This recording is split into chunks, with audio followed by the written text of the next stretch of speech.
2025 आ गया और इसी साल बिहार विधानसभा का चुनाव होना है। 2025 में बिहार विधानसभा का चुनाव जब होगा तो एनडीए और महागठबंधन में सीट बंटवारा तो संभवतः होना ही है। जब सीट बंटवारा नहीं होगा तो फिर पार्टियां चुनाव कैसे लड़ेगी? तो सीट बंटवारे पर चर्चा करना भी जरूरी है कि इस बार सीट बंटवारा किस तरीके से होगा।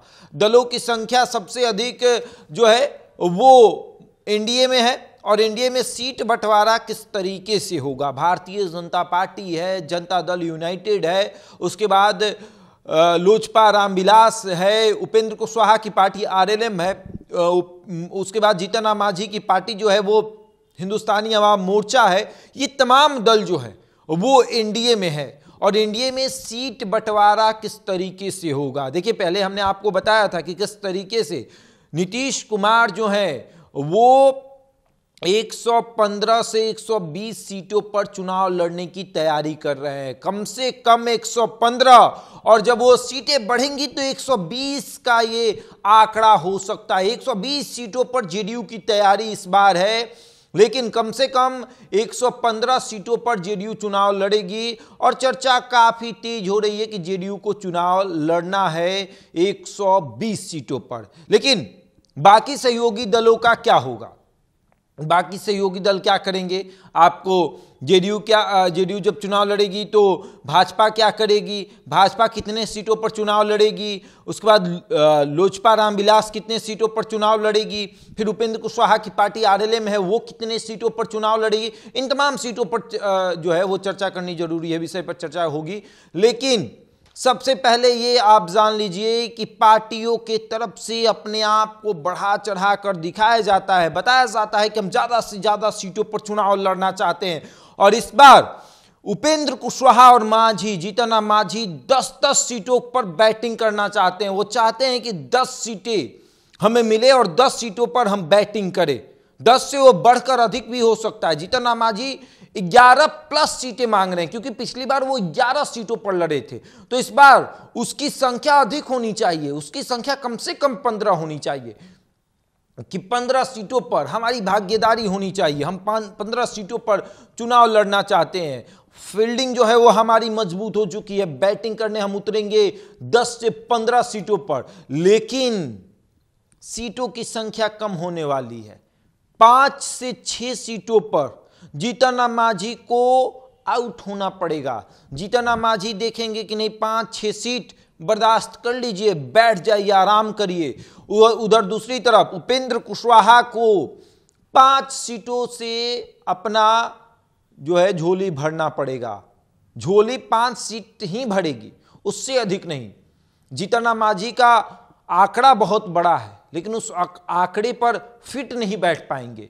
जीतन राम मांझी के पास एक सांसद है, उस हिसाब से उनको 6 सीट के वो आपको उनको मिलने चाहिए। वो हिस्सेदारी में अपना दावा रखते हैं, उनकी अधिकार है 6 सीटें, लेकिन उससे प्लस में भी हो सकती है। जीतन राम मांझी के साथ ये हो सकता है, लेकिन उपेंद्र कुशवाहा के साथ नहीं हो सकता। क्यों? क्योंकि एक तो लोकसभा चुनाव वो हार गए, 1 सीट मिली थी, 1 सीट हार गए। उसके बाद भारतीय जनता पार्टी का खुद से एक उनके ऊपर एहसान है कि उनको राज्यसभा भाजपा ने भेजा है। और इस बार उपेंद्र कुशवाहा को 5 से 6 सीटें लेकर अपनी झोली को भरकर रखना पड़ेगा। जीतन राम मांझी को भी 5 से 6 सीट पर निपटाने की तैयारी हो रही है, क्योंकि फिर दिया जाएगा कहां से ये सीटें दी कहां से जाएगी? ये सबसे बड़ी बात है। आप देखिए जेडीयू को, तो जेडीयू 15 से 20 यानी कि 115-120 सीटों पर ये जेडीयू की तैयारी है कि ये हमें किसी भी हाल में चाहिए। उसके बाद आपको चिराग पासवान है, चिराग पासवान भी 50+ सीटों की तैयारी कर रहे हैं। हालांकि उनको 25 से 30 सीटें मिलने वाली हैं, लेकिन भारतीय जनता पार्टी का क्या होगा? भारतीय जनता पार्टी भी 100 सीटों पर तैयारी करने का प्रयास कर रही है, लेकिन जेडीयू उनको 90 से नीचे उतारने की तैयारी कर रही है कि आपको 90 से हम नीचे रखेंगे। तो फिर उपेंद्र कुशवाहा और जीतन राम मांझी को और ज्यादा सीटें दी जाएंगी तो भारतीय जनता पार्टी को नुकसान हो जाएगा। फिर भारतीय जनता पार्टी सीधे 70 पर आ जाएगी और 70 पर लड़ना नहीं चाहेगी। भैया जितने विधायक हो उतना तो कम से कम लड़ेगी ना, उससे कम पे थोड़ी लड़ेगी। अब विधायक की संख्या है आपको 78 और चली जाएगी 70, तो फिर यहां तो दिक्कत हो जाएगा। उसके बाद बाकी पार्टियों में से तो टूट के आए हैं, एगो राजद की टूट कर आई और भी टूट कर आएंगे, तो उनका क्या होगा, उनको किस तरीके से मैनेज किया जाएगा। तो ये सब चीजों को देखना है। कांग्रेस से भी एक टूट कर आए थे, उनको भी देखना है। तो इन तमाम चीजों को मद्देनजर भारतीय जनता पार्टी कम से कम 90 सीटों पर चुनाव लड़ेगी। तो फिर अगर 90 सीटों पर भारतीय जनता पार्टी लड़ती है तो जीतन राम मांझी और उपेंद्र कुशवाहा को 5 से 6 सीटों पर हामी भरनी पड़ेगी। 5 से 6 सीट लेकर बर्दाश्त करना पड़ेगा कि भैया ठीक है, रहने दीजिए, चलिए इतना में ही हम खुश हो जाते हैं, इतना में ही चुनाव लड़ लेते हैं। सीट शेयरिंग किस तरीके से होगा, बात इस पर शुरू हो गई है और इसी को लेकर एनडीए में भी थोड़ा तनातनी चल रही है। चाहे वो नीतीश कुमार हो, भारतीय जनता पार्टी हो, ये सीट शेयरिंग को लेकर ही तनातनी चल रही है। अब कितना दिन बचा ही है भाई, सीट शेयरिंग करते करते वक्त बीत जाएगा, चुनाव आ जाएगा, प्रत्याशी उतारना है, क्या क्या बहुत सारे काम रहते हैं। प्रत्याशियों का चयन, पार्टी सर्वे, सब कुछ इसी में है। 2025 आ चुका है और अब बस चुनाव का ऐलान होगा, उसके बाद तारीखों का ऐलान होगा, उसके बाद पार्टियां मैदान में उतरेंगी, सीट बंटवारा रहेगा पहले से, तभी ना सब अच्छे से होगा। महागठबंधन में यही ना दिक्कत हो जाती है, सीट बंटवारा नहीं होता। अब सीट बंटवारा नहीं होता तो बस पार्टी में, गठबंधन में टकरार हो जाता है, गठबंधन के सहयोगी दल आपस में लड़ने लगते हैं, उसके बाद सीट बंटवारा होता है तो फिर चुनाव हार जाते हैं। तो इसलिए एनडीए इस मामले में बहुत आगे रहती है। वो सीट बंटवारा करके पहले ही देख लेती है किसको जाना है, किसको रहना है तो रहिए, चलिए प्रचार करने चलते हैं और एनडीए को मजबूत करते हैं बस।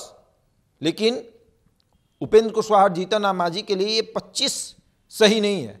20 में तो काफ़ी सीटों पर लड़े थे, उपेंद्र कुशवाहा भी लड़े थे, आपको जीतन राम मांझी भी लड़े थे। उपेंद्र कुशवाहा का तो तीसरा फ्रंट चल रहा था, वो अलग गठबंधन के साथ लड़ रहे थे, उनकी पार्टी थी। बाद में वो आ गए आपको नीतीश कुमार के साथ, फिर गठबंधन टूटा, पार्टी टूटी, फिर एक गठबंधन उन्होंने बना लिया, अपनी पार्टी बनाई, फिर गठबंधन में शामिल हो गए, ये सब कुछ चला। लेकिन इस बार परिस्थितियां बदली है। उपेंद्र कुशवाहा को भारतीय जनता पार्टी के साथ रहना ही पड़ेगा, क्योंकि भारतीय जनता पार्टी ने उनको राज्यसभा भेजा है, उसको आप कैसे भुला देंगे। इन तमाम चीज़ों को आपको देखना पड़ेगा। आगे देखिए क्या हो रहा है। बहरहाल इस खबर में इतना ही, बने हमारे साथ और देखते रहें द इंडिया टॉप।